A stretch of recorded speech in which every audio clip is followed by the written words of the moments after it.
Okay, very quick introduction of what we're going to do in this video. Obviously, we will learn how to just render this coffee maker. The file is supplied, so you can download it from the link.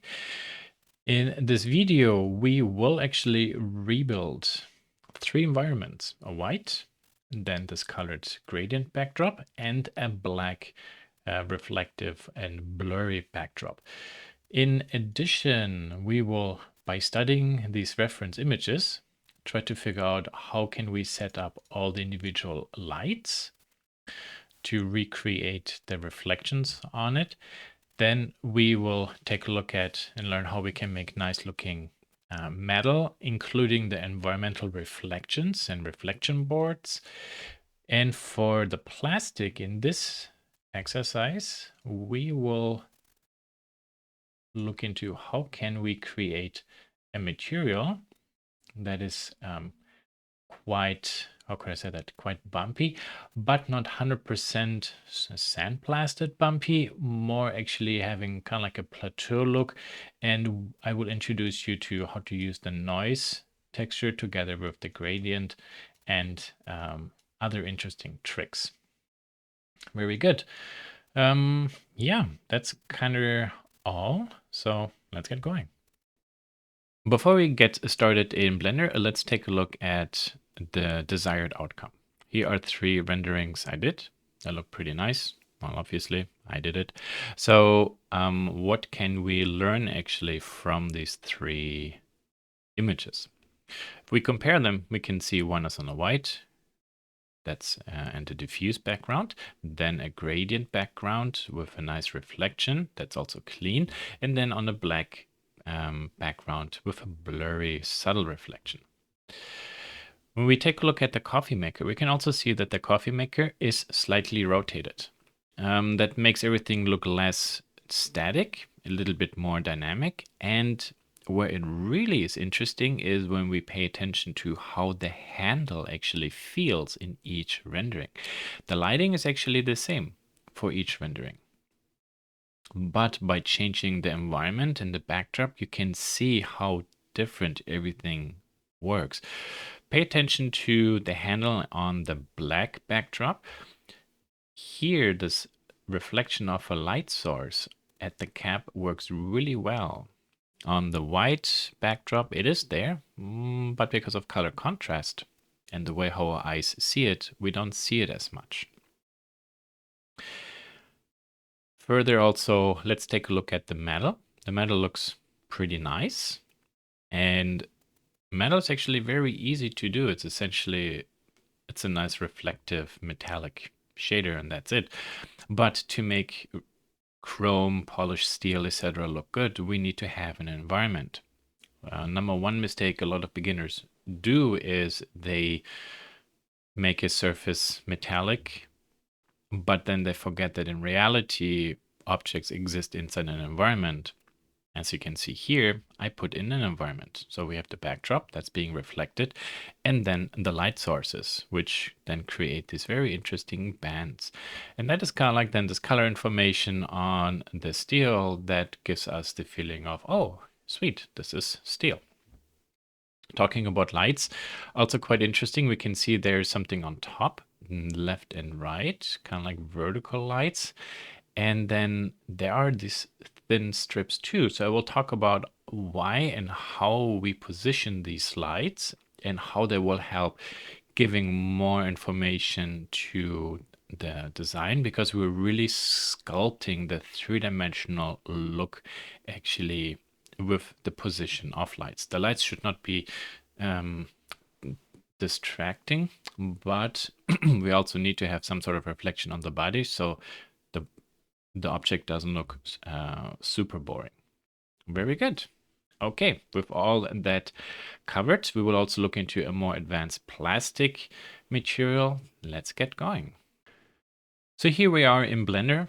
I have the render file opened. The download link to this file is inside the description. So please go ahead and download it. And you can see we have the coffee maker rotated so we see it from kind of like the side. The handle faces us. And if you recall, just a minute ago, I was talking about how to rotate the coffee maker so we see the handle not directly from the side or from the front, but slightly angled.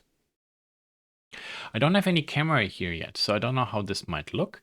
And I would like to be able to rotate later this whole set easily all at once. I have everything inside this collection here, and I can obviously select the parts and then rotate, but what might actually be a little bit easier is when I create one parent and I rotate that parent, and later when I have to rotate the whole coffee maker to fine-tune it when we place the camera, I simply select the parent and then rotate. Okay, so to do that, I press A to select everything. Then with the Shift key pressed and the left mouse button, I click the top. I simply select the top because it's the easiest object to find. And then go Object, Parent, and we link all the objects to the parent.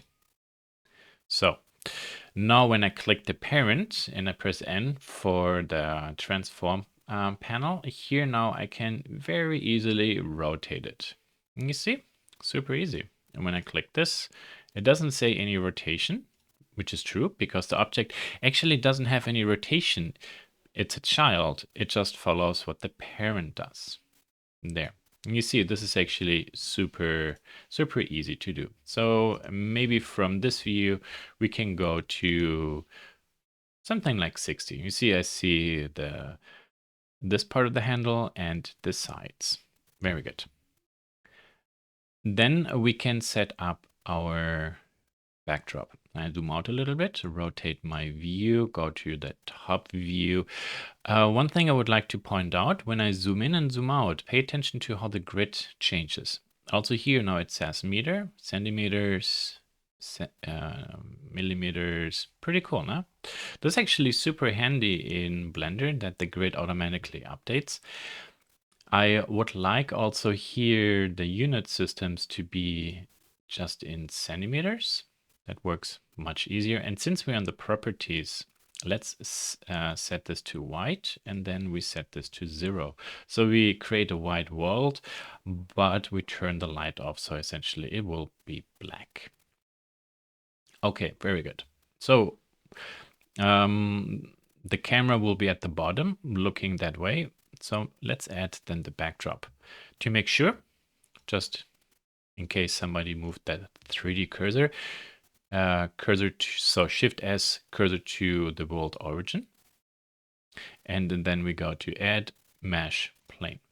And it's actually really large. We can go to plane here and then say, what about 100? Okay, and we zoom out a little bit. It's a pretty big backdrop, and this is fine. Okay. Then we can go into a 3-dimensional view, go to edit mode, edge select an edge, and there are no different ways how you want to do this. I will show it actually in 2 different ways. So to extrude, I use the shortcuts a lot. So E is for extrude. Here's the extrude command. So E, and then it's freely moving around. And then I want to restrain this one going up and down. So I press the Z key. Then I can move this up and down. And you see upper left corner, it reads out 50 centimeters, 40 centimeters. So I type in 50 centimeters and enter. Pretty cool, no? Let me press X and delete everything. You could also do it this way. The different method. So you turn on the move command, you press E, and then you press escape.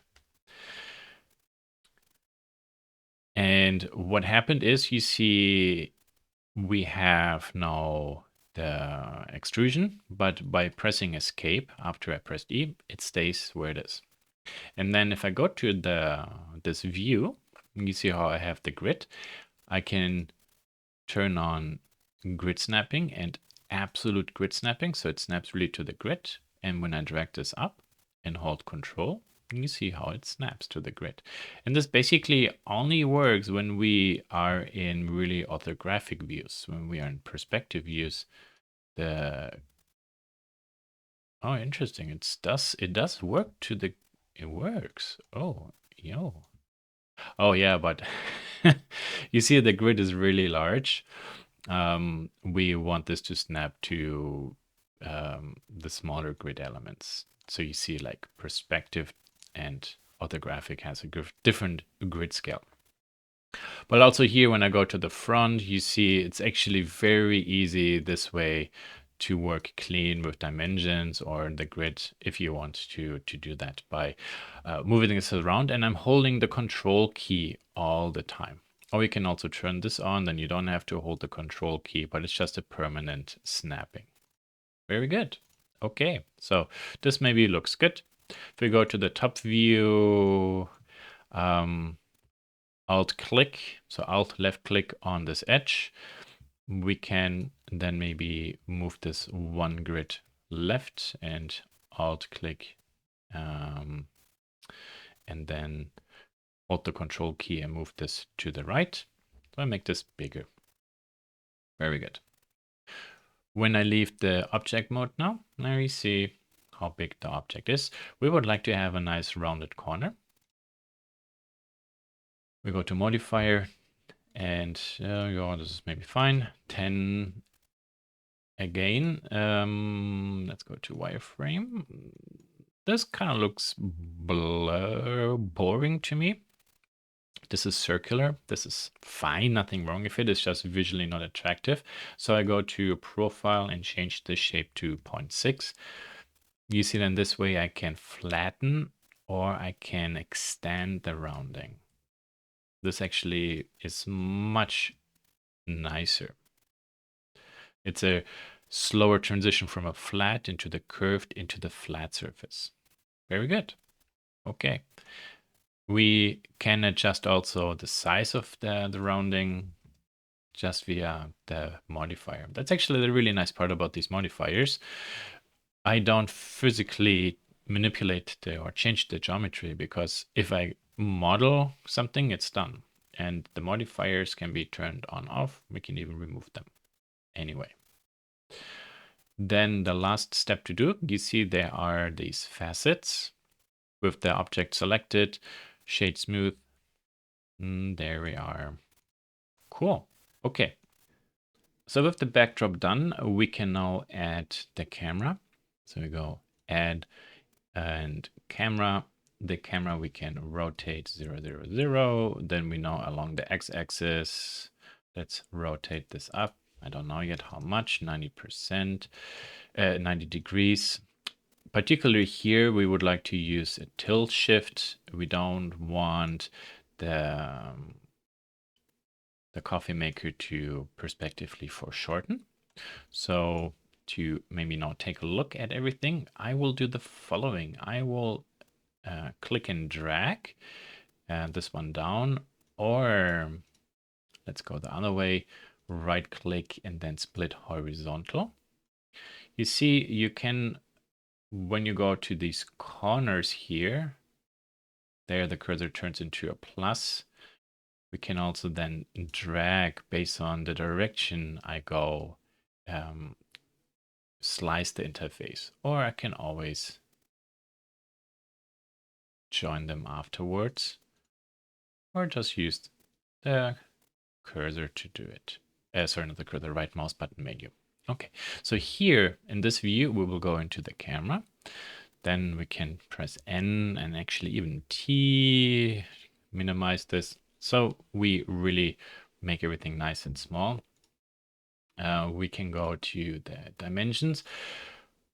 Not sure yet how big this image will be, so but maybe 800 by 1000 by 600. No, opposite way. So 600 by 1000. So you see how I'm changing the ratio. Very nice. Okay. Then can here go to a side view. That's very easy now to see where we are and what we do. Maybe move this up a little bit. So let's actually go to our reference and see. We see not much from the top. This is actually, we can see the camera really looks at this level, nearly parallel. Okay.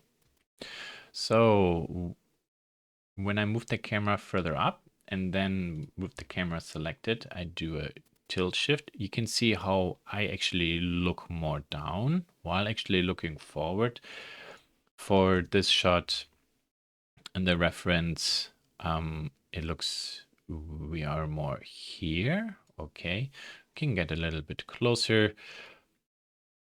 When I get closer, you can see how the button on top kind of like gets lost. So maybe we change this to a 90 lens, then what about 120? You can see how the perspective distortion is actually being minimized. We can also see quite a lot on this, the bottom part, and here the metal ring. So let's see, I'm hiding this. Yeah, maybe this degree is too strong, 100. We can get a little bit closer. Very good. Yeah, there we are. Okay. And even here, if I would like to show a little bit more of this bottom part, slightly the camera a little bit up, not too much. And then we just tilt shift it back down. Alt H to show the glass again. And with S, I can scale the icon of the camera. Very nice. The camera was put into this collection. So I will drag this one out to there. And also here, the plane I will drag out. And now it's up to us. Do we want to create a collection for the scene information? I mean, we will have the camera and the backdrop and the lights. It's not really necessary, but I will keep my coffee maker inside this collection. And this I will call backdrop. And kind of like we have set up everything of our environment. And now we can go ahead and add the lights and then do the materials.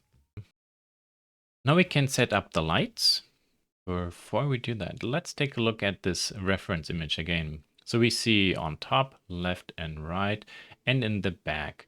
And we see the lights also because the body is reflective. So we will first actually set up the materials to be somewhat reflective, very basic. So then when we place the lights, we can see how they work.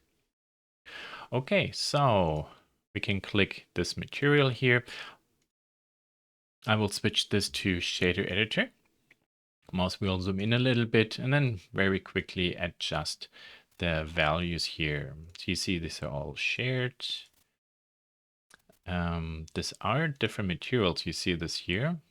So you and you, this all should be, let's say, plastic orange. Very nice. And again, so you know, this is all the same. So then I can go to here and say plastic orange. And I'm just replacing the material there. This should be steel. Very good. Easy.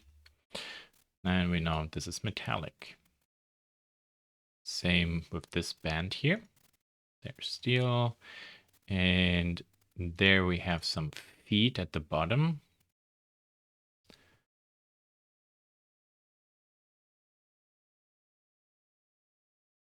I can make this a little bit dark there, like this. Very nice. So when I zoom in, I see here there's another set. And yeah, they all use the same material. Very good. Then we have the plastic. So let's maybe also make this nice and reflective. Very good. We can call this plastic black. Then let's see if they all use the same. No, they do not. So also here, we swap all this out. Good. Yeah. So if we want, clean up the unused blocks. And you see a lot of the materials are gone. Where is this? Oh, there's one object in the inside. So select this object, H, there, this one. That uses that old material and clean up. There. Alt H, shelled object. Very nice. Okay, save. Never forget.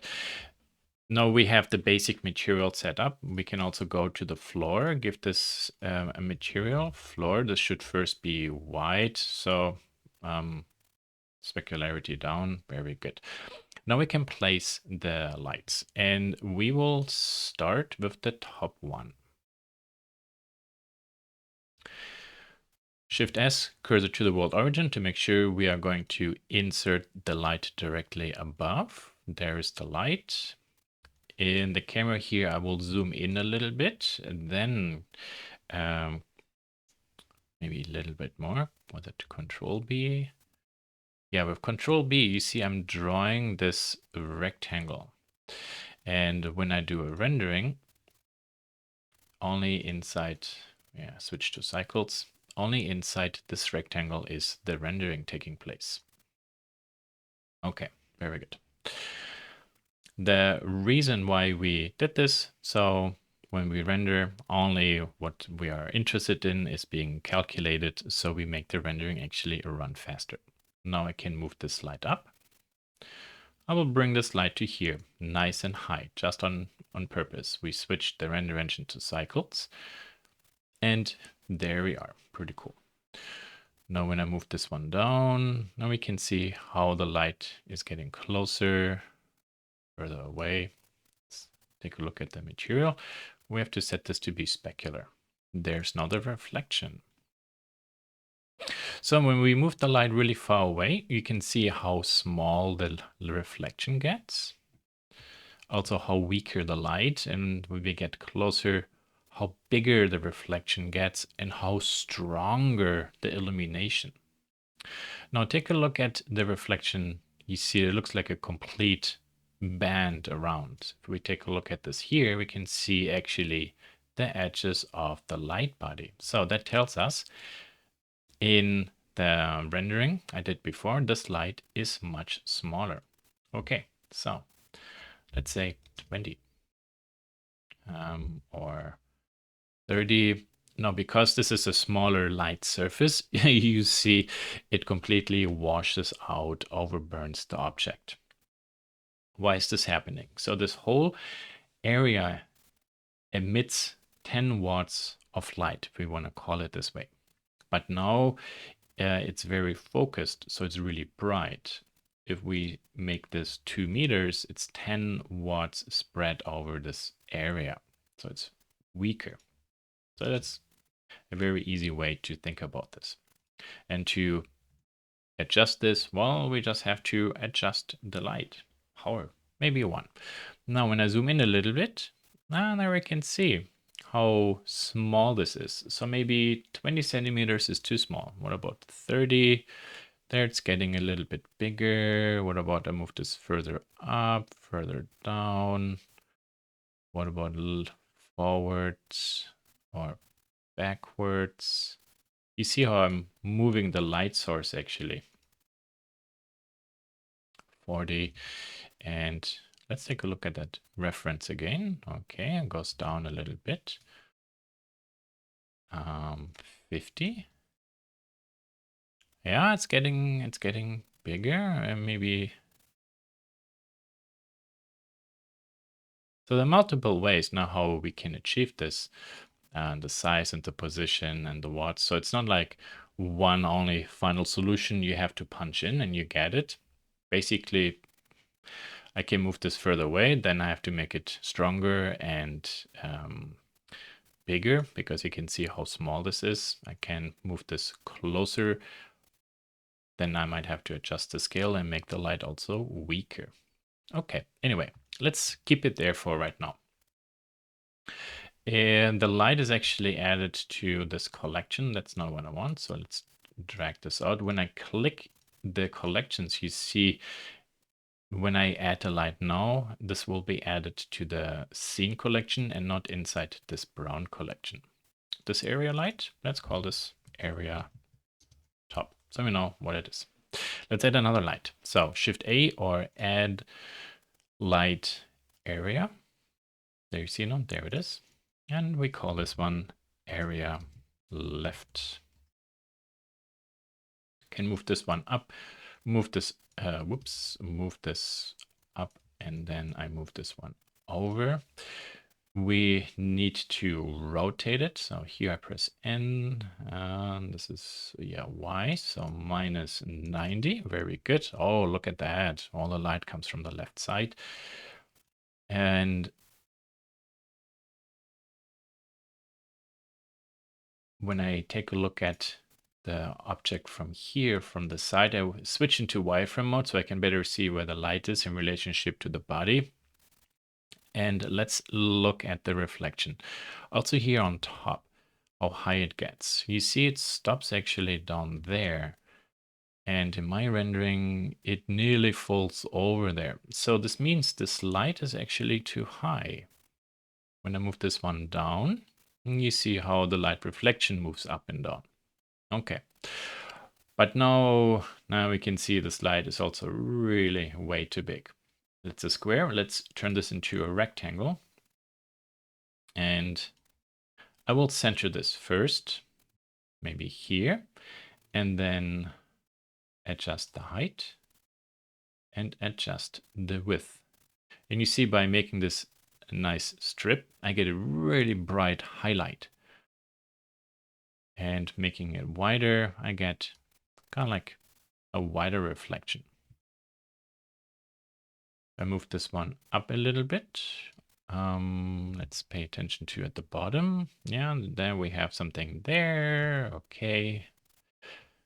Yeah, we're getting close. Okay, very good. Then I can go into a top view, Shift D and Escape. Then I move this one over.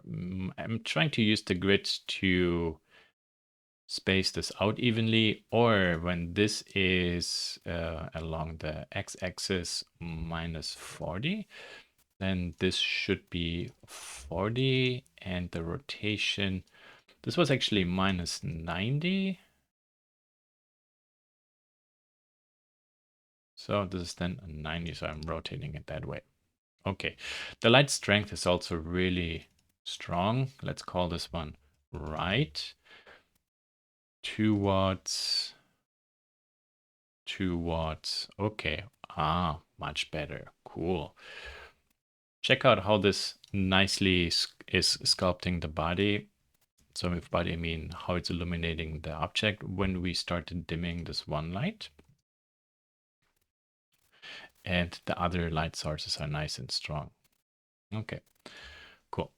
We don't really know yet what power we will use, so I simply set everything, in this case here, to 1, so it's not overpowering everything. Okay. They are actually pretty much to the side. And you can see here, so they're wider, and then there are also, there's a tiny gap there. Okay, so how can we get this? That's easy. When I move this light towards the camera, you see how I'm rotating it actually around. Let's do the same here too. No? Another thing you noticed, if you pay attention to what's going on here, you see how the shape is changing. Well, think about the think about what's going on. So here is the the coffee maker, and then it's seeing the light this way, and that's the reason why this is rotated. So if I rotate this light, so rotate and then Z for the Z axis, and I'm making the light look perpendicular. Look at the body, look at that, you see? Okay, so that means from a top view, I want to rotate the light so it is actually, the line is facing the coffee maker. Cool. Okay. Here we'll bring this one back, ideally to a similar position to make this again really easy, minus 40 and 40, and then this along the y-axis is minus 12, then this is minus 12 too, and then the rotation here, okay, no, they're pretty much equal. No, there's still not enough of a gap, so I might be able to even move this further to here and then rotate it. And go to here and rotate it. Okay. I'm still very loosely moving the lights around. Okay. So let's say for the moment, what we're doing, this is nearly good. Maybe we move the light sources G and Z down a little bit. And when I hold the Alt key, this is important, and then I click and drag this, you see that actually it can affect two objects. If I only click and drag, it affects the active object. So this way I can select both and adjust the size X and maybe move them down a little bit more. They're slightly intersecting with the ground right now. This is okay. And very gentle Alt and then click and drag. Good. We need to have reflections here at these corners too. So I go to a top view, select this one, Shift D, move this back, rotate it, and then I can see, okay, how can I set this one up? We call this maybe left back. Okay. And this light is only doing the function to shine a small strip onto it. So that means let's switch this to local. Okay, so this is why we can make this really nice and thin. You see how by making a thin light, we get this type of a thin reflection. And I don't know where it needs to be. I can move this around and then pay attention to what's happening.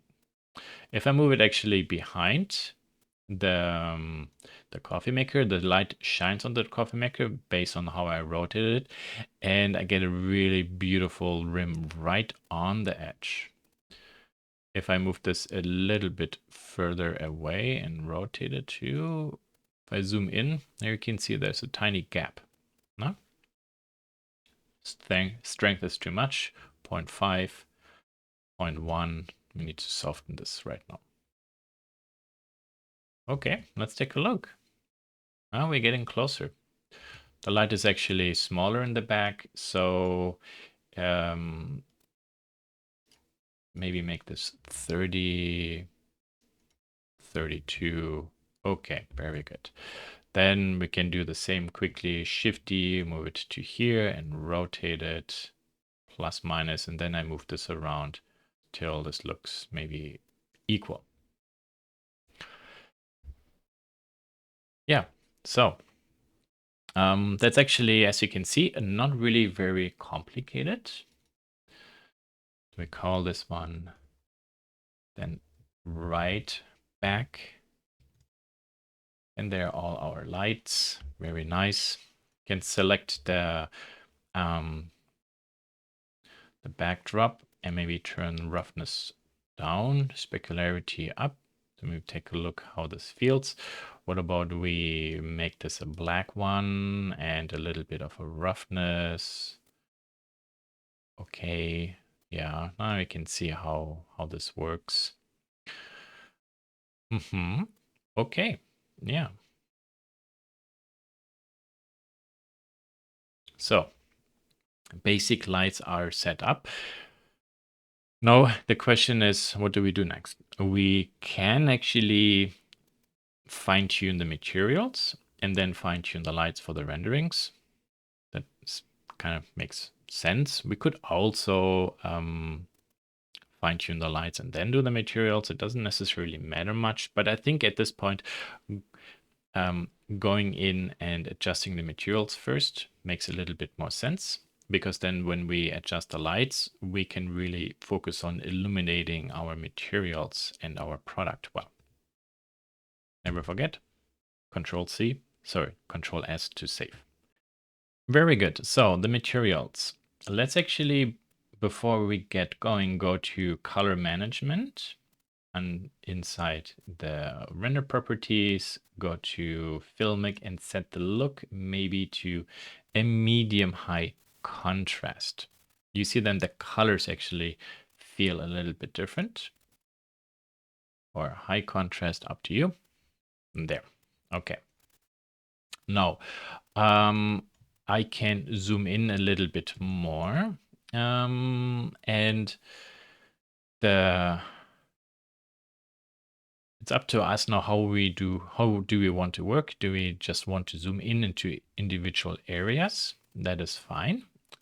We could also, if you want, just so you understand how quickly it is to readjust the interface. Here I'm joining these areas, split vertical, there, split horizontal, and then set this here to shader editor. Now actually here I can zoom in and have a much bigger rendering of my object. Here's then my 3D view, and then here's my material view. That actually works much better. Okay, let's save. And let's take a look at our plastic reference. So we can see that the product color is quite orange. When we select this object here, we go to base color, click on it. Oh, it's nice and big. So we have saturation and hue. What about in value? We change the value. So it's getting darker. You see it moves actually this slider.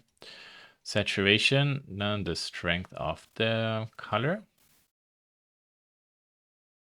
Hue obviously moves the color around. Yeah, I'm gonna compare. Okay. That doesn't look now so bad. Seems maybe a little bit more to the red area, maybe a little bit brighter.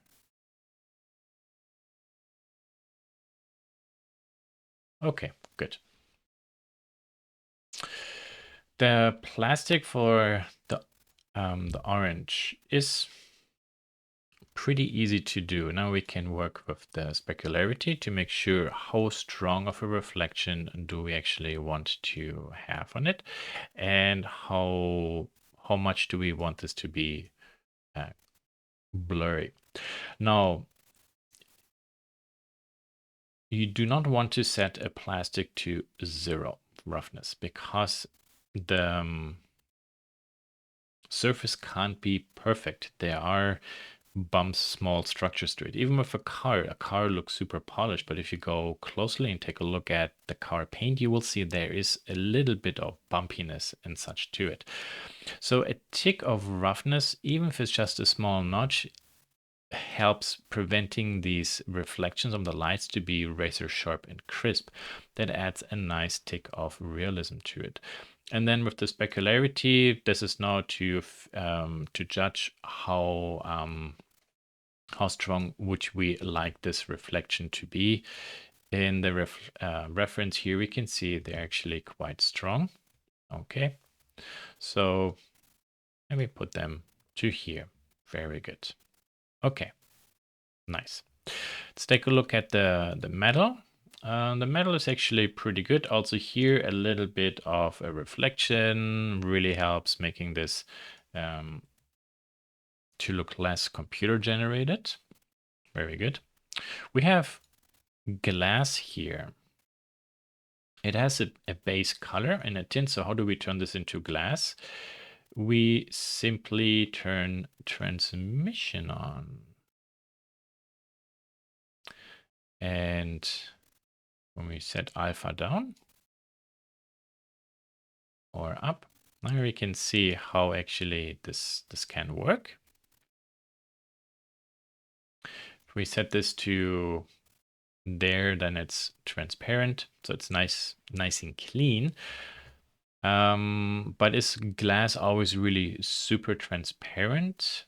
Or, I mean, not having a color? Sometimes it helps actually by adding a little bit of a color to it.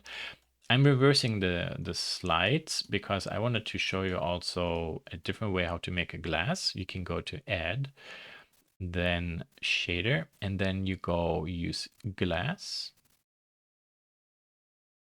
and drop this one in. And then here, this color, I drag onto there. And there we are. So this is actually the easiest way if you just want to have a very small glass shader. This one I keep here. Based on what is connected, the one is being used. Okay. You see how this is quite tinted, and this is already the amount of color being used.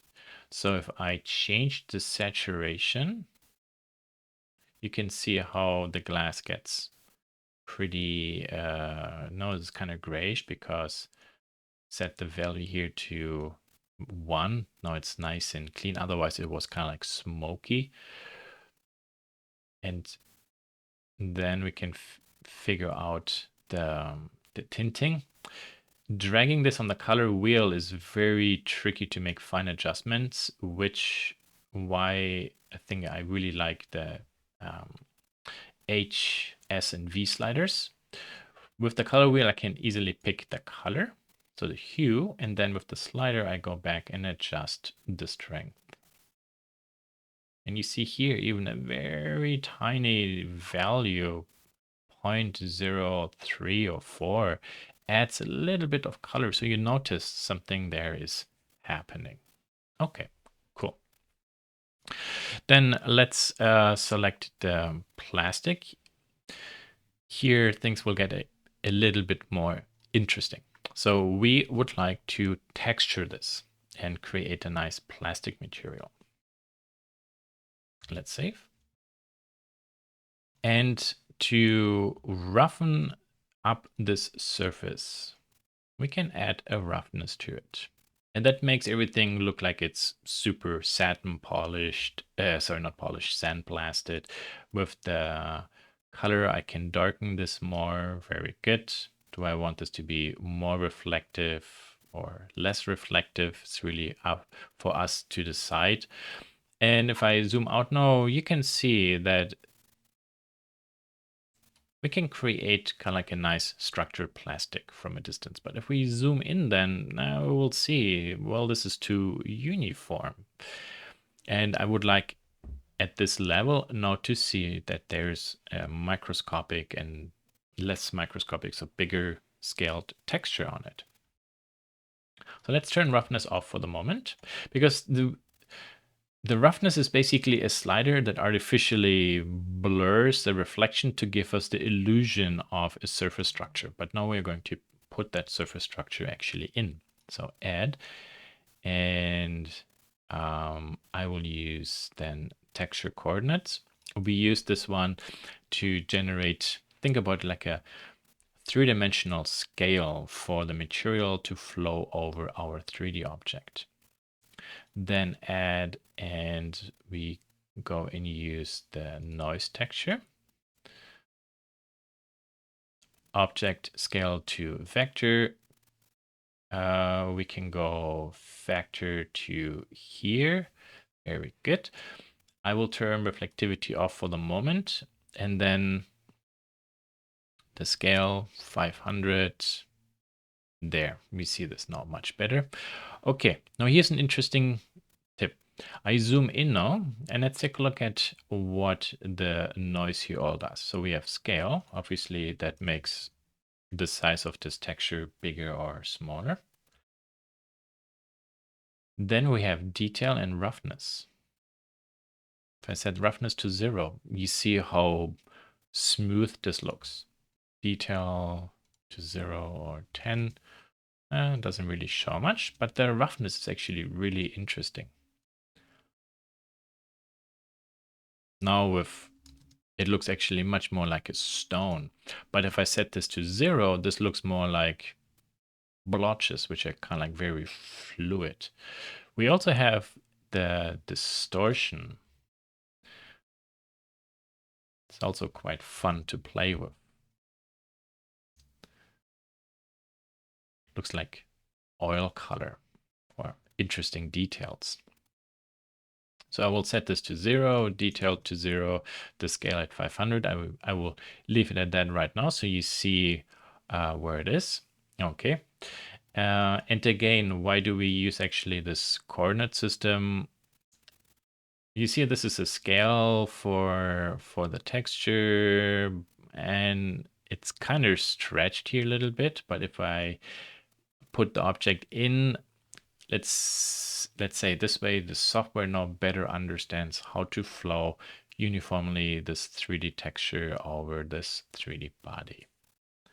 Or I said 3D texture, it's more like a procedural, mathematically calculated texture that needs to flow over the surface without being stretched.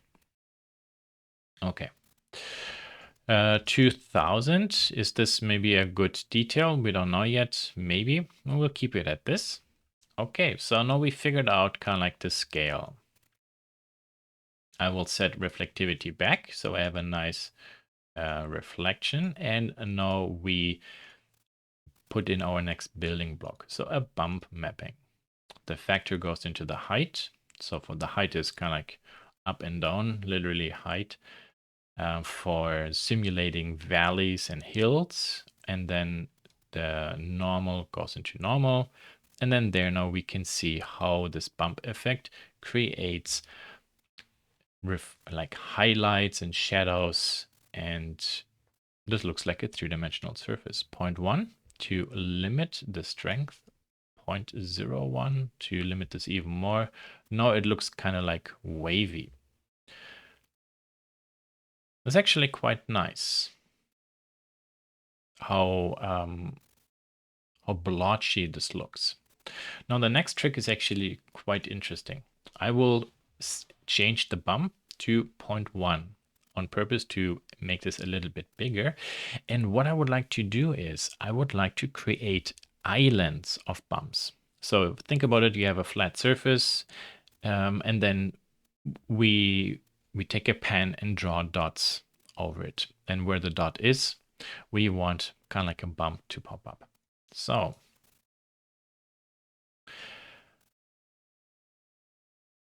essentially, if we for one moment actually go back and take a look at this, there you can see we have a gradient from white to black, white to black, black to white. No? And I would like to adjust this gradient to be maybe more white and then a little bit black. So what we're going to do is now a color transformation. You have the same also in Photoshop. These are very common tasks or commands. So we go to Add, Convert, and here's something called Color Ramp. And Color Ramp looks like a gradient. You see how you can move this. For example, this idea of a gradient, how we use the levels in Photoshop, how to increase the blacks, how to increase the whites and compress the colors in between. So the factor goes into factor, color goes into color, and now pay attention to what happens when I move this one to here. You see, in general, it got much brighter. Actually, more white is covering the surface, and I have now these dots. And when I bring this over, you see the dots get darker because this is black, mid-gray, and white. But now I say black and dark grays are all black. And then there's a quick transition from black to white, and then medium gray to white, that's all white.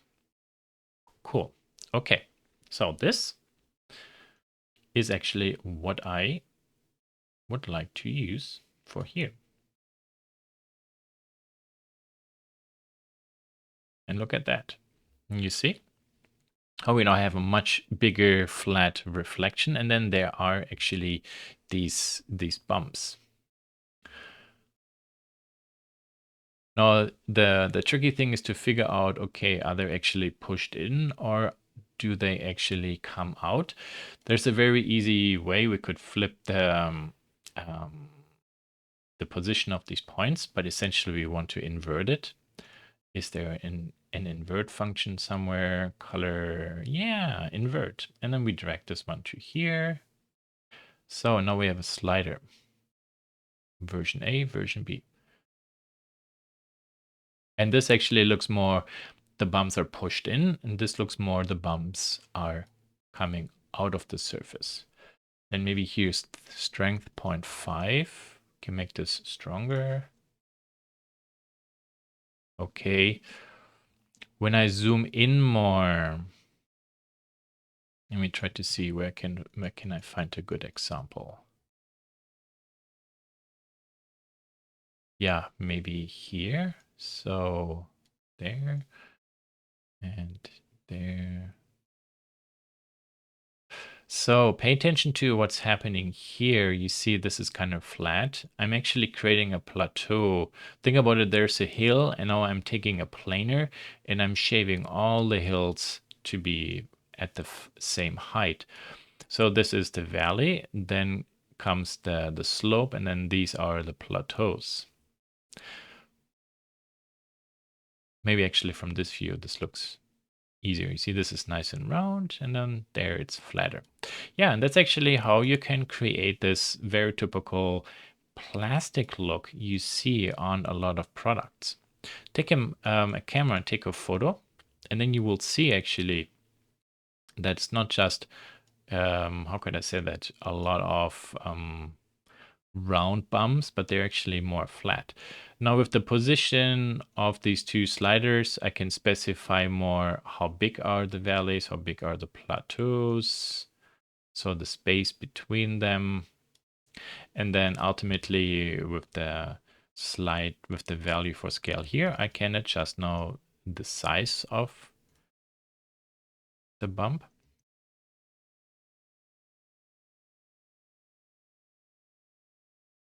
Now you see it's pretty good. Strength can make it a little bit weaker. Bah, look at that. Doesn't that look amazing? Yeah. Of course, when we zoom in, we can still see this is computer generated. But if we take a look from the outside, now we can see, hey, this reflection is kind of blurry and there's a structure to it. But we still want to add a little bit of roughness to it. So it's a tick better. And then when we zoom really out, then yeah, there we have it. So this is a really easy way to create a nice structured plastic material. And then it's a matter of fine-tuning the rest of the values. Again, here it really comes in very handy when you have actual physical materials you could photograph and study inside a room, outside in different light conditions. For example, if I take a look at my renderings here, you see there's a reflection on it, but it's more subtle on the black plastic. So here you see how I slowed this down a little bit. Not slowed it down, tuned it down a little bit. With the roughness, if I increase this, I can create a bigger satin effect. Or if I set this to 0, I remove this. If I set this to 0, then it's nice and clear. 0.1. You see how I'm kind of like playing with my values here now. Okay, very good. Yeah, maybe is the black kind of good? Yeah. You see, this is also not real black. We don't have that material, maybe a little bit brighter artificially. Very good. But this actually, I would say now, is a pretty decent plastic material. Particularly in close-ups, this looks really nice and sophisticated. Very good. And safe. So now we can take a look at how can we create this colored backdrop. Since with the last material we did a lot in the notes, we can do the same here too. It's actually quite fun. And again, this is a very good demonstration why a lot of these things I really don't do in Photoshop. I just make my renderings look the way how I want right in the render program instead of jumping between programs. So here is my backdrop. And I will do the following. I will go into edit mode. I will go to wireframe mode. So you see what I select, press A, and then I will say unwrap in the UV editor. So with this unwrapping, when I go to UV editor, you see here is my unwrapped geometry. About the unwrapping, think about it. Maybe you have a cardboard box and then we unfold it. That's kind of like what we did. Okay, good. Then we can leave the edit mode, go into object mode. Now we go here to the floor and then I will do the following. I've actually stopped the rendering here and I will start the rendering here. There we are. Then let's go add, and I would like to have a gradient. Okay, so is there a gradient? Color, texture, gradient texture. Okay. So there it is. Okay, how does this look when I plug this in? Maybe here, let's set the environment light to 0.5 so we see something. Ah, there's a gradient. Linear, this one, diagonal, spherical, okay, radial. But it's black and white. How can I override this? So I would like to mix between two different colors actually. So the gradient is kind of like a black to white gradient. And I can use that to mix between two colors. So think about this as a mask or a path. Add color. Is there something where we can mix between two colors? And there it is, mix RGB. I make this red so you see what's going on. Then this goes into the factor because this gradient is becoming, this black and white gradient is becoming the factor that blends between these two colors. And then when I swap out these colors, I can create, well, as you can see, gradients. But now how can I control actually the orientation of this gradient?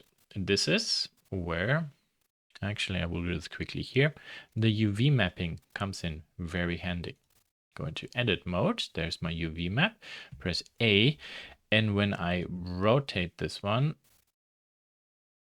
and say 90, nothing happens. Why? Well, you see this vector has no input.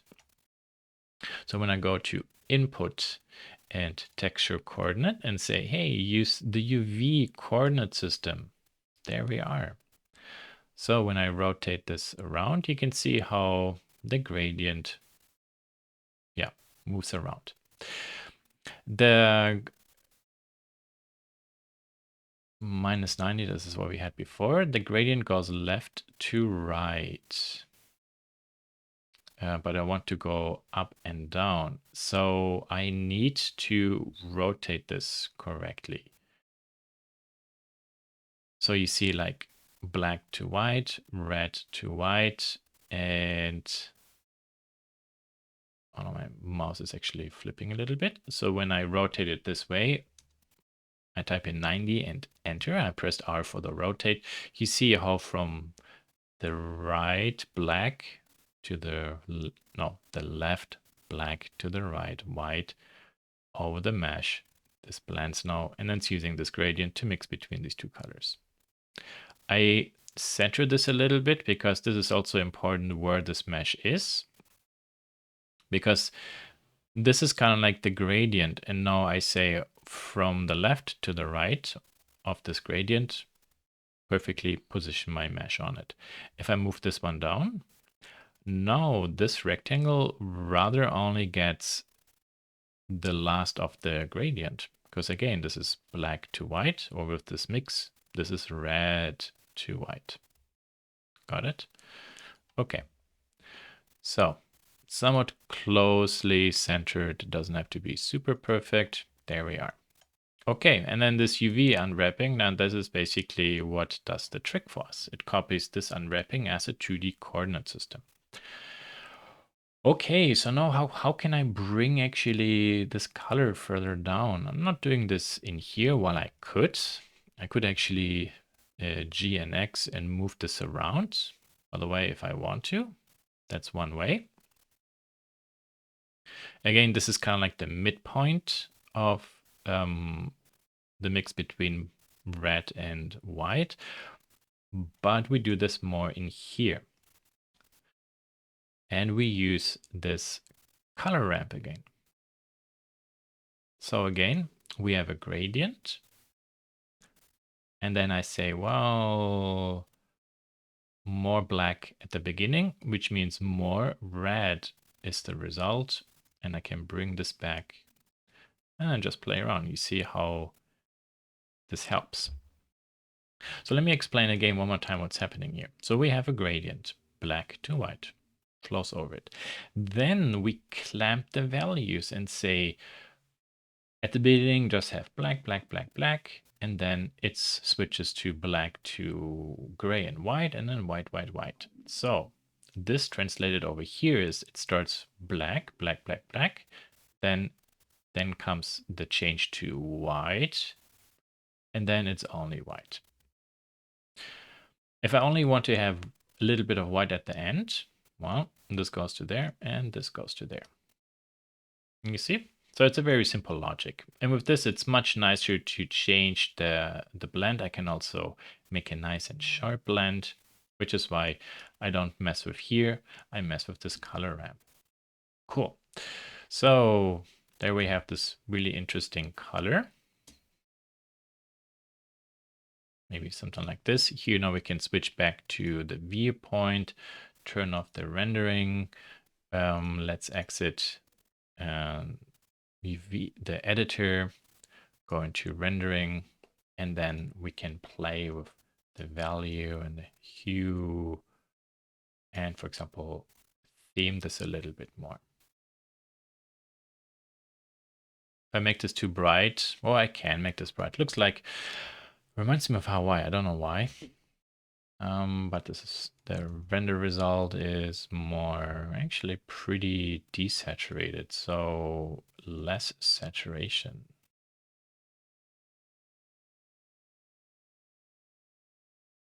Yeah. And then we also can see, whoa, the orange needs more red. And a little bit more red. That's maybe too much. And maybe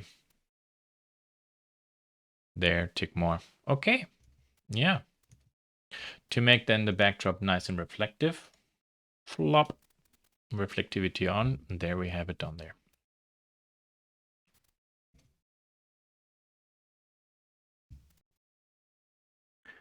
Okay, so we are reaching kind of like now the stage where we can fine tune our scene setup and then create our renderings. I might want to now revisit my lights a little bit. Let's take a look at the reference. So that's kind of like where they are. Okay. Also this down here looks actually really nice. Good. Let's see what I have here. Pretty much can see this everywhere too. When I place the light a little bit closer, is this going to change the reflection a little bit? I was paying attention to what's happening down here in terms of size, but the way where I have them is actually pretty good. Maybe the strength of the reflection I increase a little bit. Very good. And then let's say this plastic material is done. Now I can go ahead and think about the lights. This looks very uniform. The light strength in general are the same. So let's maybe give this one 2 watts. So it pops better. 3 watts. Okay. You notice the orange plastic starts to change the color. It's being overexposed. So there. 0.2. If I want the reflection to be much brighter, I just have to then increase the reflection really here instead of just increasing the light. So it's just one thing to really keep in mind. If we set this to be a weak reflection, it will only show a weak reflection. If I then want to have a stronger reflection, I have to change that reflection or the specularity instead of just artificially blowing up the lights.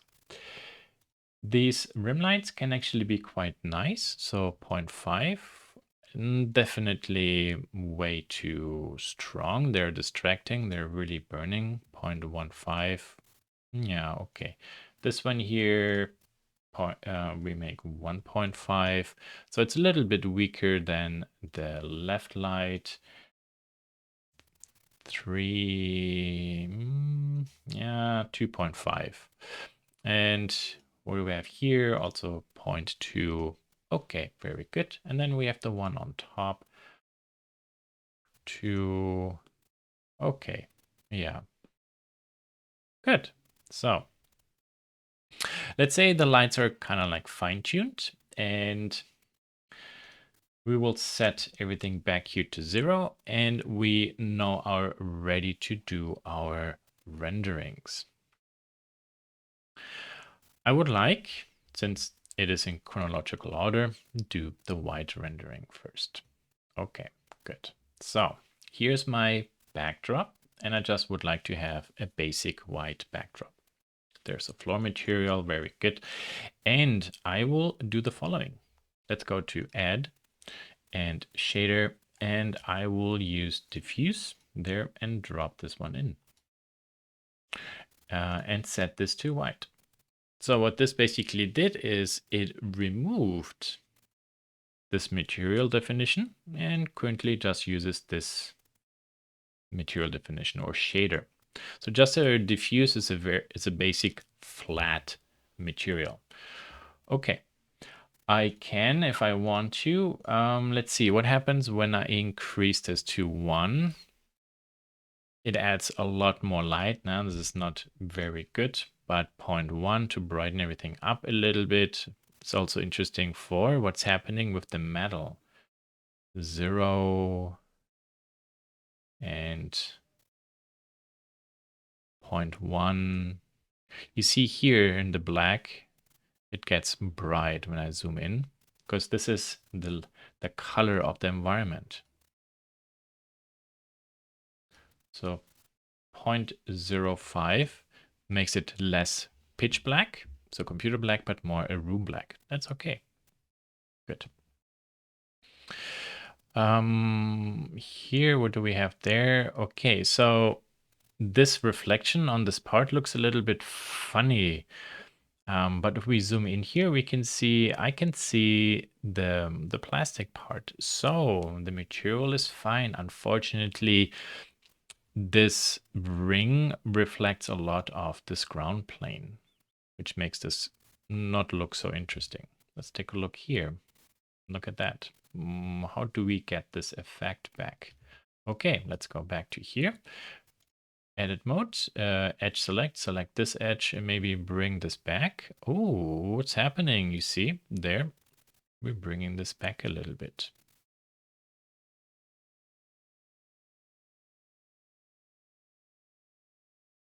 So here, basically the coffee maker starts reflecting the environment, and we can try and see. So if I select with shift all these 4 corners left and right. By the way, I switch between the views. When I press the Z key, I get the pie menu, and I can click onto what mode I want. I can press S and X and scale along the X-axis, and then pay attention to what happens actually to my metal part. And maybe no, this is getting too this is too crazy. So the width is maybe good. And here maybe a little bit there. So I see something is happening. Okay, very good. Let's leave edit mode. Shift middle mouse button, zoom this down. We can scroll in a little bit. Another nice trick, I would like this to be perfectly cut out or brighter. Shift A. This is kind of like not necessarily a good way to do it, but this is the nice thing about computer graphics. We can trick around. Shift A and add an emission, so a light material, and we turn that whole thing maybe into a light. So you see when we set this to 0, it's pitch black, or with 0.1, it's kind of gray. 10, well, it's a light surface now. It emits a lot of light. But you see, this is now kind of like actually white.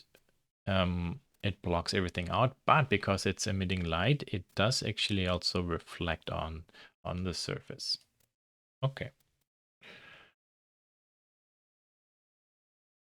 This artificially also was improved to go to this level. Okay, very good. So here's actually now the rendering of the white environment. How we later are going to cut this perfectly out, I will show. But for the moment, this is kind of where we are. Because even in real life, this would not be a computer graphics white, even if it is a white backdrop, there is a little bit of, yeah, how could I say that, color to it. White isn't white.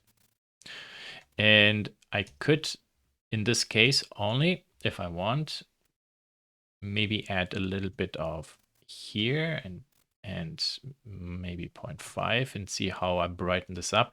But you see the problem is now I'm brightening up the whole design. Also, actually, these reflections are becoming terrible. Here's now an interesting counter trick. These are lights to emit light.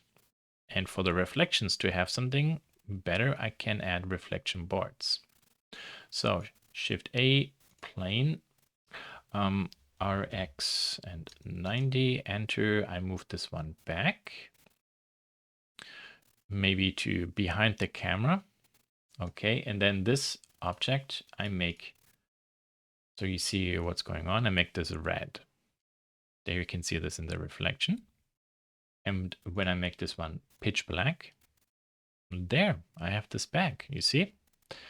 So this is a very simple trick to have my environment, my lights, and then where I want something dark in a reflection, I simply add behind the camera a reflection board. What about when I go into top view, Shift D, and I move one here to the side? Bring this closer. I'm paying attention to what's happening here. So it needs to be really close to even show up. So it's not really adding anything necessarily. Oh, actually it does right here. Alt H. Okay, cool.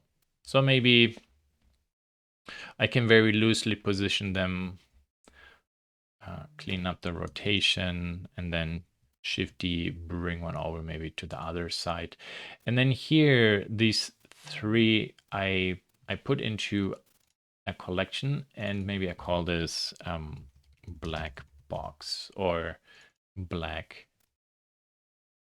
reflectors. And then this I put in there.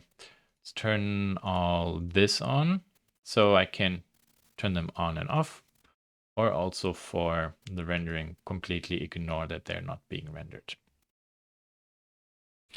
Yeah, very good. So I think this looks actually really nice. Now, because we spent a lot of time on creating this material, when we go to rendering, turn this on, and also here the denoising, let's save first, set this to 32 and viewport denoise. Let's see what happens when this reaches actually 32. we need to make sure that the denoising doesn't filter out the details. Okay, so this is good. When I zoom out a little bit, how does this look from here?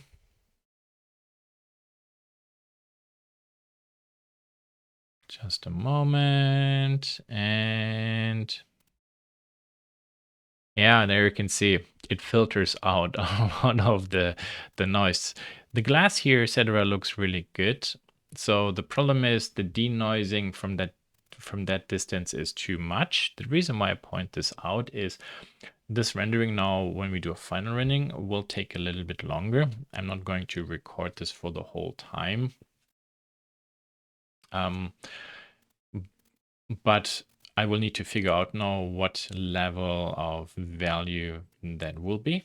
And then in the end, I will kind of like give you a tip on how to set up these values.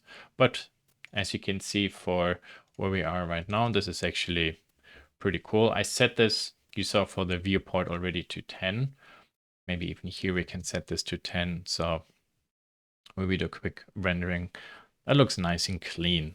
Now I know that the plastic is gone. We will fix that later. But overall,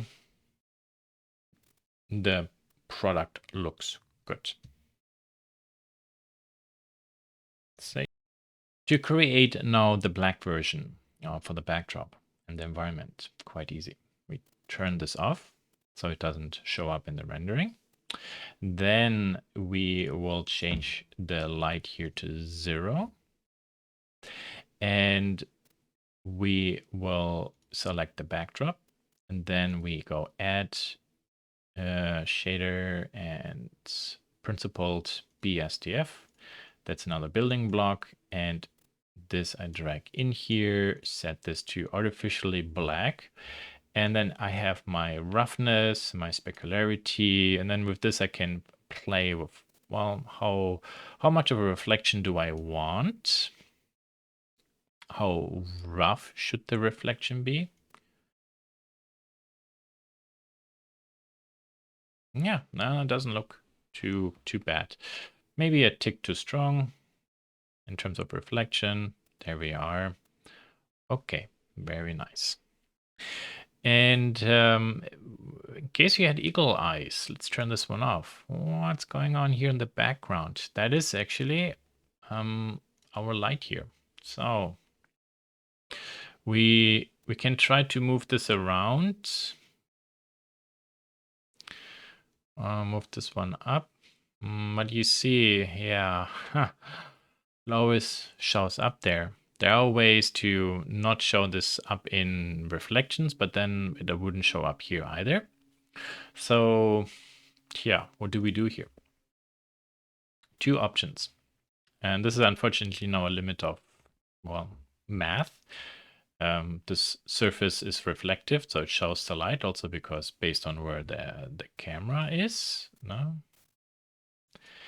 we can hide this by maybe making the material more reflective, and hopefully somebody will not notice that behind there it's a little bit shimmery because I draw the attention more to here.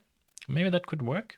And actually, if I zoom in, you can see it's gone pretty well. By the way, look at this beautiful highlight, particularly here on this rim because of this light. Well, there you can really see how much this adds to it. Beautiful. The other option, let me actually turn this off, is, well, maybe we need to change the backdrop. So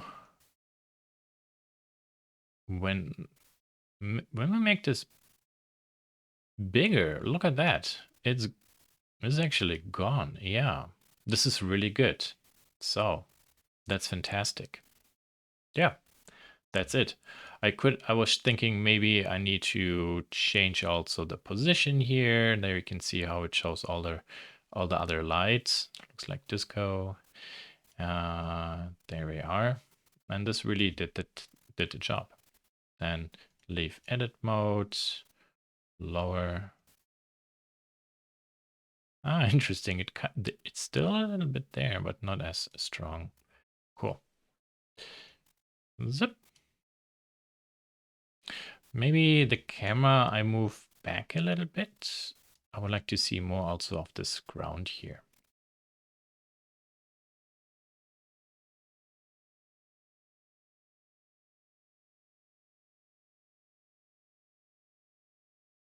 Very gentle reflection. Yeah, very nice. So can actually move this maybe down a little bit more, a little bit further to here to bring this down. Cool. Okay. Now if we zoom in, that's a pretty respectable rendering, particularly in this environment with the black backdrop. The handle looks really nice. Because it's all black, it's maybe a little bit too black. So I really need to work with white reflections to make elements pop back. When I change, for example, this more to a dark gray, there you can see how the handle becomes a little bit more visible, but then also this gets actually brighter. But this is also a pretty nice rendering. Yeah, but I wanted this to be nice and pitch black. Okay. Yeah, and then for the colored backdrop, we can bring this back in. And because we adjusted already the backdrop, there's something really we need to change here. Yeah, okay. Very good. So you see, quite easy via various simple settings and swapping out materials to create 3 very different renderings. Obviously, we could also then make work even more complicated by making for each rendering a different lighting setup if we want to. But where it is right now, we can simply keep it.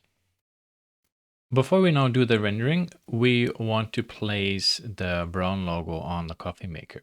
Because currently, while the rendering looks good, something is missing here. So to do that first, we want to go to Edit Preferences, go to Add-ons, and when we type in Image, we want to make sure that this Import Image as Plane add-on is turned on. Then we can go to File, Import Image as Planes, and navigate to where we have the Braun logo. And the Braun logo is the one with a transparent background. Very good. I import it. I can switch here to the viewport shading. And there we can see it. Beautiful. And obviously this is way too big. We can scale this one down, bring this one up, scale this one down, move this a little bit to here. And I will also in here turn on this mode. There is the material for it. Don't really do much. Maybe we can turn on the specularity so it's nice and glossy. And this is now a good example to show why at the beginning I parented everything to the top lid.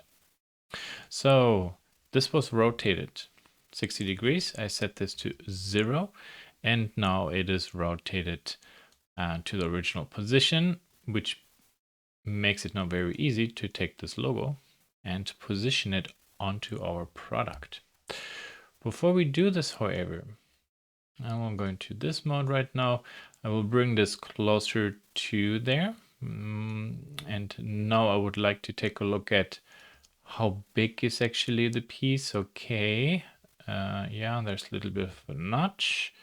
Good. So that tells me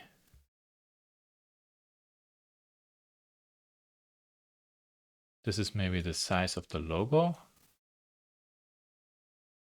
Maybe a little bit bigger. Okay. Now the problem we can see is how do we get this flat logo over the bent surface? And we'll do the following. Think about this as sticker, and the sticker will be bent over the cylinder. But because we're in polygon modeling, to bend something, we need to have edges. Currently, this is just a flat surface.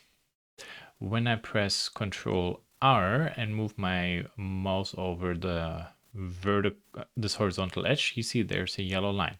Then with my mouse wheel, when I rotate it 2 or 3 times, you see I get these small vertical yellow lines. And click. And then right mouse button or escape. So I created more lines. That's actually very useful because now I can go to the modifier tab, modifier, and then I will go to simple deform, look at bend, bend along X, Y, or Z. Yeah, so bend along the Z axis. Okay, but you notice that it bends up. That's not the direction. So this is actually the axis. It rotates around. Now, what we have to do is a very simple trick. I press A to select everything, and then I press R to rotate along X. You notice actually how it starts bending really the way how I want. So then I type in 90. Okay. Then I leave edit mode. You see there's the Z axis horizontal. Now I press R and X and rotate the object. 0. There we are. No, wait. 0. Very nice. Let's take a look. Yeah, this is actually much better. Maybe a top view, zoom in a little bit, maybe more wireframe. And then we can see that the twist here is way too, the angle's way too much. I can make it flatter and then move it closer till it starts to intersect. And then I can start bending the sides till, yeah, it starts intersecting. Okay, very good. Right click, shade smooth.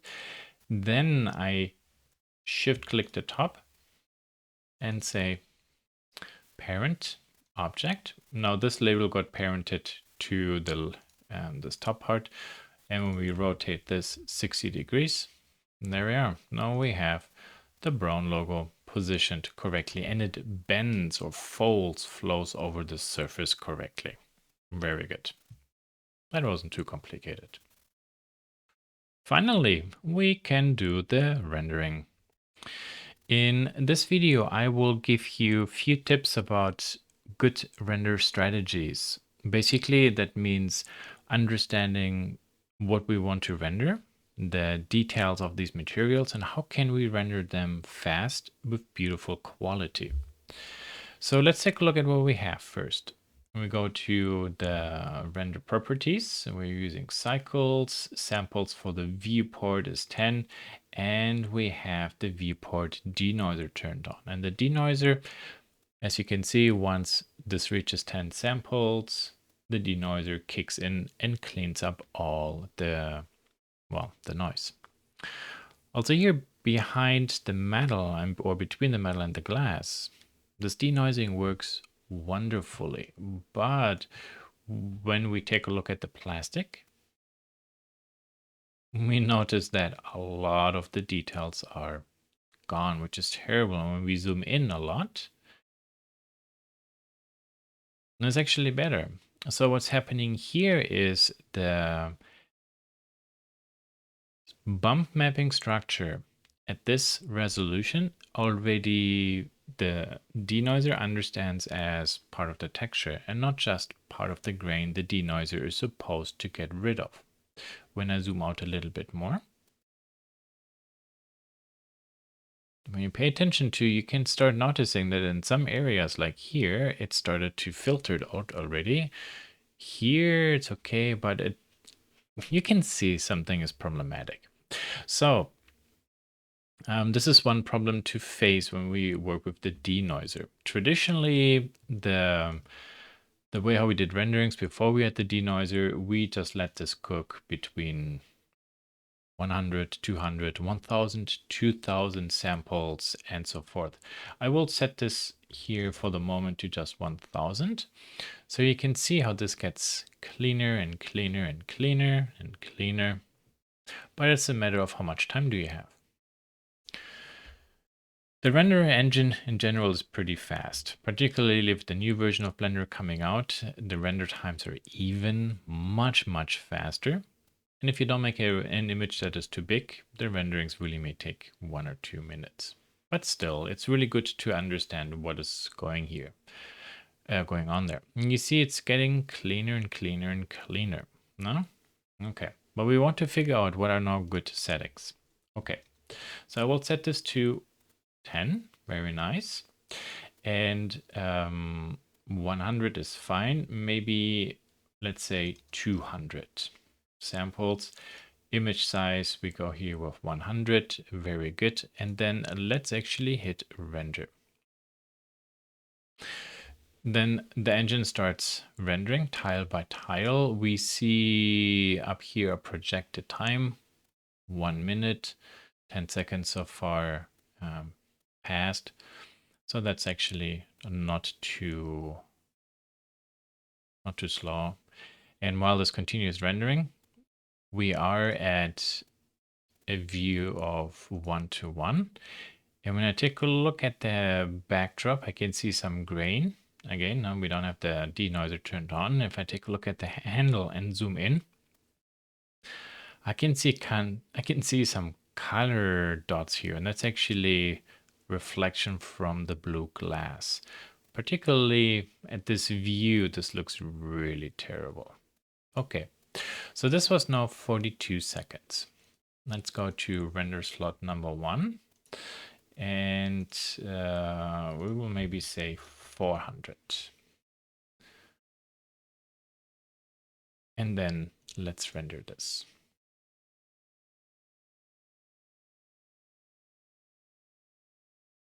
So it takes a little bit longer, not necessarily outrageously longer. The difference is not really that much. If we would go to 800, 1000, you would see this. But you notice it does actually take a tick longer. So let's render this a little bit. I'm curious how this works out. While this renders, let's compare. And there I can see already there's a little bit of a difference. Now also here, this area looks a tick better with 400 samples. This looks really kind of grainy. Okay, good.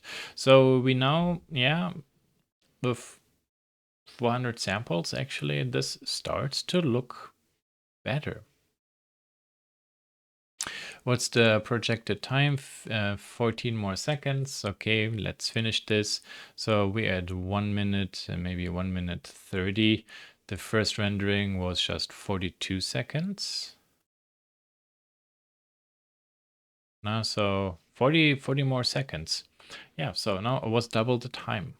Okay, still, I mean, what's a minute? Minute 20. It's not much. Okay.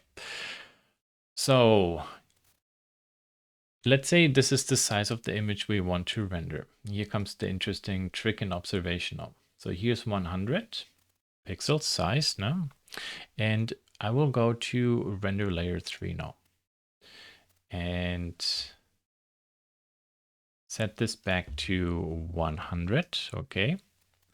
100 is just a guess number. It's not that you always have to set 100. I turn on the denoiser render for open image. Then where is it? Here I will turn this one on in render layers. Okay.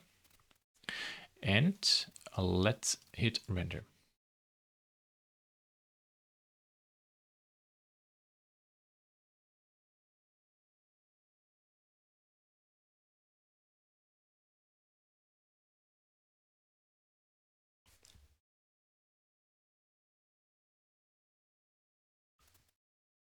So we can wait just a moment, and there we are. Cool. Okay, so when we compare now this to this, now we can see in the background the grain with the denoiser is really gone. Beautiful. Also here, the metallic area, the glass, beautiful. But when I go to the render slot 1, which is actually better with 400 samples, we can see there is a little bit of something going on the reflection. It's not really much, however, but we can see there is something happening. But honestly, the difference there is so minimal, probably nobody is going to see it. So in this case, actually, while we lose details in the plastic, we can simply render with the denoiser because what we lose is so minimal, it doesn't really matter. And we gain so much more because the rest of the image is nice and clean. And look at that, 22 seconds versus 1 minute, 20 seconds. Okay, so that makes sense, no? I will go now to maybe, let's say, slot 7. So it's simply bigger, further away. And I will change this now to 400. Actually, let's make it 200. 200 samples. Okay. Sorry, 200% of the image. And then we render this.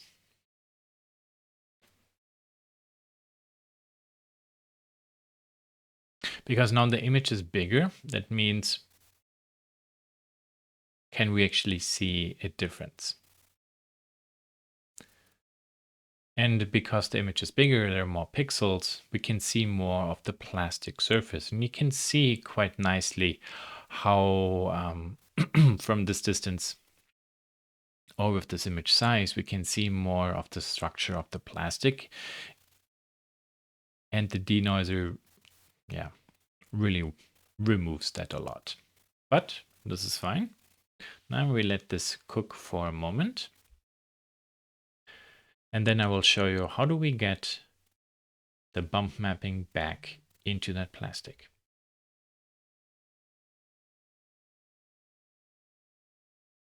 Yeah, and it's nearly done. So double the image size. Yeah, look at that, no? The render time did not double, actually went up 4 times. That's very common to, or this is actually very important to know. If you double the size, it's not necessarily that the render time doubles. It's actually the render time goes up by 4 times. But this is still fairly fast. Again, 1 minute 30 seconds. Okay, so this image I will save now. And I will call this rendering blue gradient 1. Very good. So here's now the trick. I set, whoops, not this one. I set where are the settings? Here. I turn denoiser off. I set this to 400. Okay. Or you can see 600. And then inside here, I press Control B and then drag a selection over this area. And I try to only include what I really want to render. You see there's now a dashed red line. And I can click render. And now you see it just renders a close-up of that detail. But because I have a higher setting of values for the render settings, it renders that plastic actually cleaner. We figured out before that 200 was not enough, but 400 was actually better. 600 might be actually perfect. But for render purpose time or video recording time, I try to keep the numbers rather low. How long does it take? Another minute. So while this actually renders, I will go to the evil software. You guessed it, Photoshop. Hello, there's a Braun logo. You can go home, whatever, and open. And where is that rendering? There it is. Cool. Okay. So where is the layer? There's the layer. And I can zoom in a little bit. Maybe go to, 100%. Very good. And what we will do is we will actually glue the new rendering over it, but then we want to remove everything else besides just the black plastic. And I'll show you how we can do that. So this is nearly done. Come on.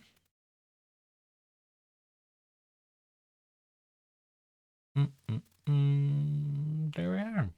Yeah, very good. Okay. So then we go image, save as, and we call this tube. And I made this. No, okay. This is all good. Save as. Very nice. Then back to the evil one. And let's open the other image. Copy everything. Paste it over. And now we need to figure out where does it fit in.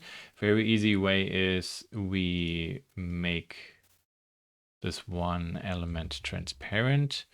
And then when I drag this around or zoom in, I can pixel perfect position it. And I would say that was it.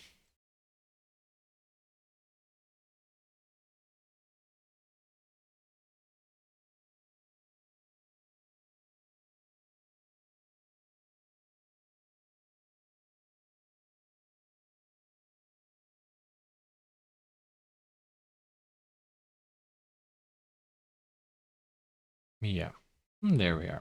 Cool. Okay, so let's take actually first a look at this image 100%. Okay, very nice. And then I turn this on and off. So we can see definitely there is something happening on the plastic. Here this all looks pretty good. Because of the glass, this looks kind of crappy. I can still see right there these blue dots from there. So I would need to maybe render that with 600 samples. But for what I'm trying to teach, this is fine when we take a tiny shortcut. Another problem now I see is, oh, look at all this stuff here. It's back, so I would need to erase it. And also the backdrop here, we can see, oh, something is happening there. So yeah, that means, okay, we take this and go to the eraser, and then we start erasing. No, we do not do this, but close, we do something similar. Okay, so let me show you. Good, you know me. We switch the render engine over to Eevee. So Eevee, think about it as a real-time engine. When we make a rendering now, it goes bling, done, super fast. It's not very realistic. I mean, elements are missing, but it does very fast renderings. What I now want to do is I want to get rid of the backdrop. I want to get rid of the plastic, the glass here too, and maybe here this part. So I do the following. Here's my backdrop. Nope, backdrop do not show up in the rendering. Here's my glass, and the object is in here. Okay, do not show up in the rendering. Then also here, this piece, zip, you're gone. The base, zip. The metal part here, zip. So you see how step by step I'm isolating everything. U2, and then here, you begun to. This is very nice. Okay, next thing, really important. You have to go to film and turn film onto transparent. Because now when we do a rendering, you see the backdrop is transparent. Okay, then file, save as, and we can call this maybe mask. This needs to be saved as PNG and RGBA, A for alpha, transparency. Then back to the evil empire of Adobe and open. Not that I think Photoshop is bad. I mean, it's pretty good, but I find for what they charge, hey, there are also equally good, better, cheaper programs. Then now we do the same. We try to move this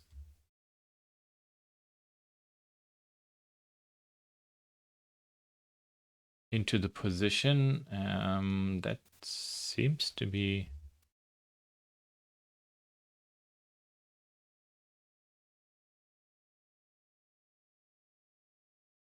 fairly good. And oh, was the wrong layer, wrong document. That was quite hilarious. So here, sorry. Let's go back to here, to there.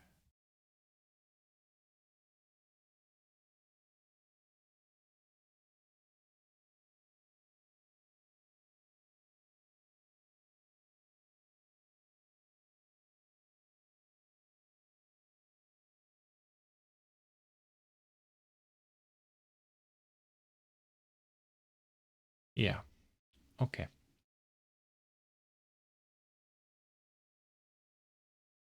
Yeah, that's it. So what do we do actually with this thing we imported? Because we can clearly see that everything's terribly wrong.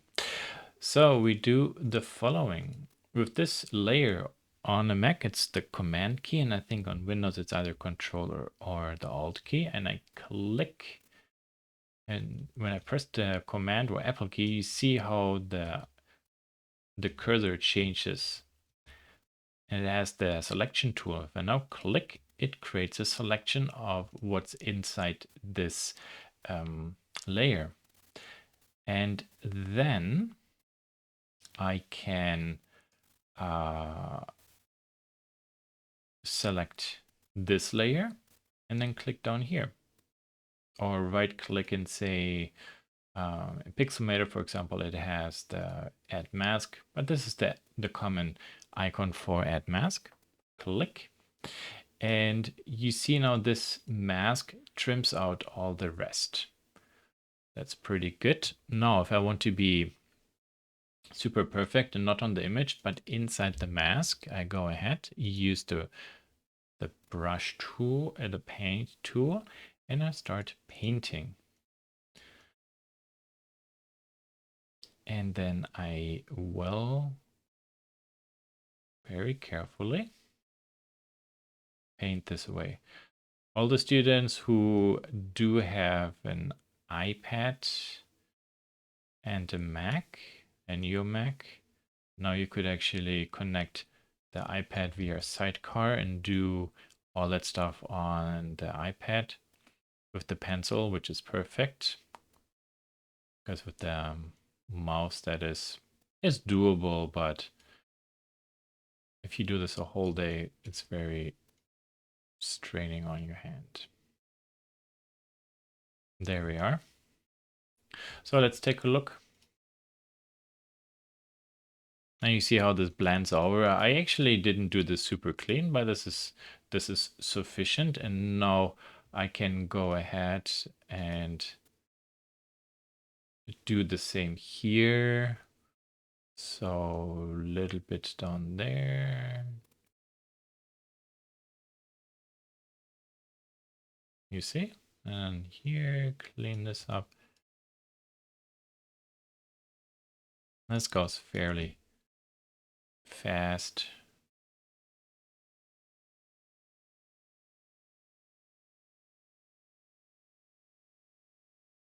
a little bit more clean up.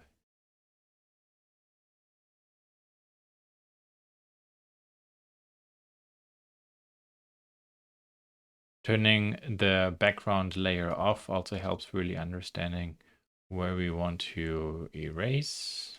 There. Good. Yeah. So there we are. Now if we go to view 100, now this is a bigger image. And I think this little bit of work paid off. This looks actually nicer.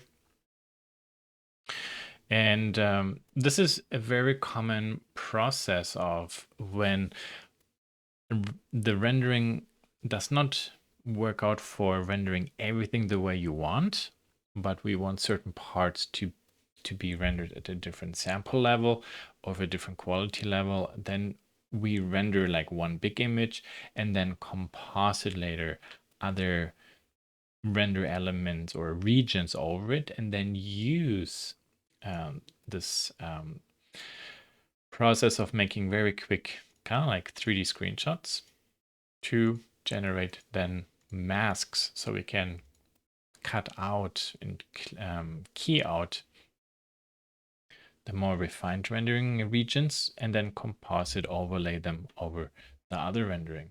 Yeah, that actually looks fairly decent.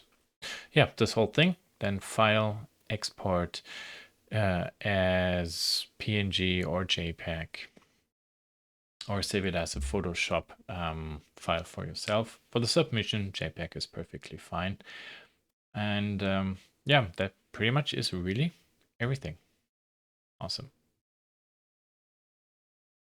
Now it's 11:35. Time to go to bed. Good night.